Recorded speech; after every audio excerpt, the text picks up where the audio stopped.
Google plans to boost the commissions it pays some outside firms to sell its workplace software, which may pose a serious challenge to Microsoft. Joining us now is Jeremy Rosenberg, head of digital at PR firm Allison & Partners. And Jeremy, this is an interesting story here because Google's plan to boost commissions means they want to put a concerted effort into selling their Office-type products to compete directly with Microsoft Office.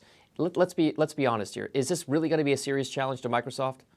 Well, you know what I think they're trying to do is really get in there with a younger generation of an audience. You know, the folks that have grown up, the millennials and the Gen Z who have been in an academic situation and have been using this on a personal manner, using Gmail, using Google Docs. I think it creates an opportunity for them to get in there a little bit more aggressively to try to say, look, you can bring this to the enterprise and it works just as well as an Office suite.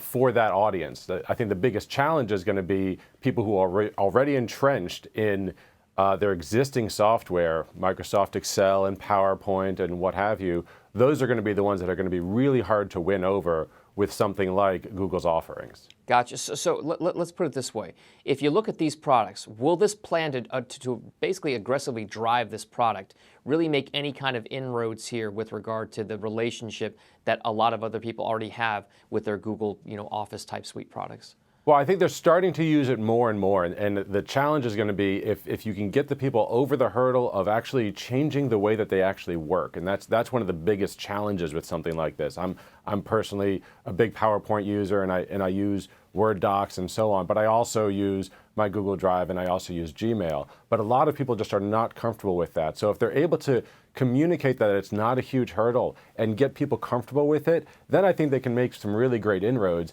and then they can even further sell some of their additional products like their Google Drive and their cloud storage. All right, so let's put it. All right, let's take the Google side here. What will this mean for the future of Google as it seeks more sources of growth and has become more serious about the cloud computing side of the business, also about business software, the enterprise side of the business? Is this going to be a driver of growth for Google?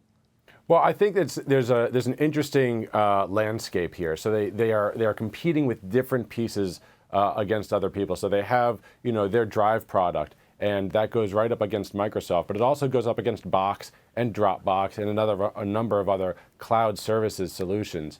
So they're also competing in those places as well. I think the more that you get people engaged with a single suite of products, and whether that's Gmail and Google Drive, as well as their Word products, their Excel product or their spreadsheet product, all of those different facets, it keeps them in a similar universe. And then it feels like a very natural progression to say, oh, well, since you're doing that, you should be on a Chromebook. And since you're doing that, you should be on an Android device. And then it starts to feel like a full ecosystem, much the same way that Microsoft had dominated with an ecosystem for many decades. Gotcha. So if Google gets its way, it's going to look a lot more like Microsoft in terms of its Office suite of products for those enterprises. It certainly could. Yeah, it certainly could. All right. Well, thank you so much for joining us, Jeremy Rosenberg, head of digital for Allison & Partners. And thanks for watching TechBet. I'm Dominic Chu.